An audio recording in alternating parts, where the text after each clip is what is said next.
Salut à tous, c'est Ryan et aujourd'hui on se retrouve pour continuer la série des dieux du cosmos avec Kra, la déesse archère. N'oubliez pas que la série peut se trouver sur une playlist disponible sur ma chaîne ou celle d'Aedrelas. Alors, sans plus attendre, on commence par les surnoms. On l'appelle donc la grande chasseresse, la dame de carreau, la déesse aux yeux perçants et la beauté des pommes. On dit que ce dernier surnom n'est à prononcer que lorsque la déesse a le dos tourné, sous peine de recevoir une pluie de flèches en pleine poire. La déesse Kra est d'une beauté redoutable, tout comme son caractère. Elle a toujours un arc sous la main, alors c'est sûr que ce n'est pas la meilleure des idées de la provoquer. Tout le monde tombe facilement sous ses charmes, sauf peut-être ses disciples, qui restent disciplinés. Il faut reconnaître que ce n'est pas évident de résister à ses charmes. Une déesse qui dévoile le secret pour bander plus vite, il y a de quoi se poser des questions. Ce que je viens de dire est une citation tirée de Dofus. Et non, je ne blague pas. Bref, passons déjà aux attributs.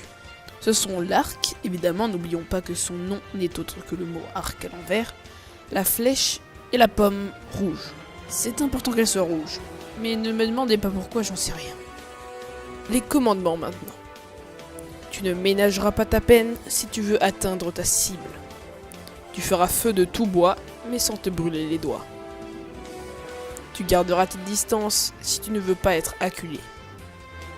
Tu ne croqueras dans une pomme que si elle a été transpercée selon les rites. Tu ne seras point rancunier car tu préféreras tirer un trait sur le passé. Tu seras vêtu de vert les jours de fête, non seulement pour honorer la déesse, mais aussi parce que c'est très tendance. Tu mesureras toujours la portée de tes actes. Tu mangeras des kawatuape pour aiguiser ton regard à ses ouais. Tu ne tireras pas sur la corde sensible si elle est nouée au mauvais endroit. Tu prendras une bonne assurance vue pour te couvrir en cas d'accident.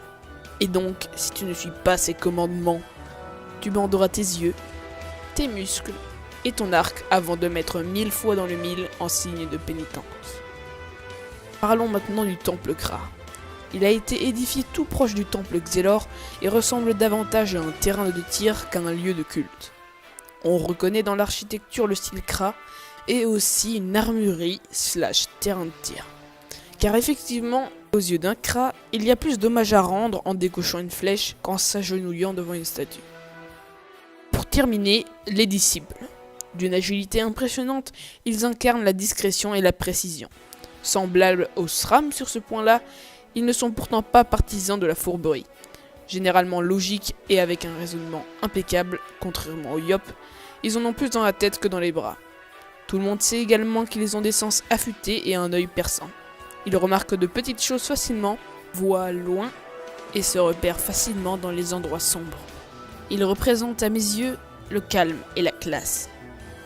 Et sont évidemment inspirés des elfes populaires de Tolkien. Et voilà, la vidéo se termine déjà.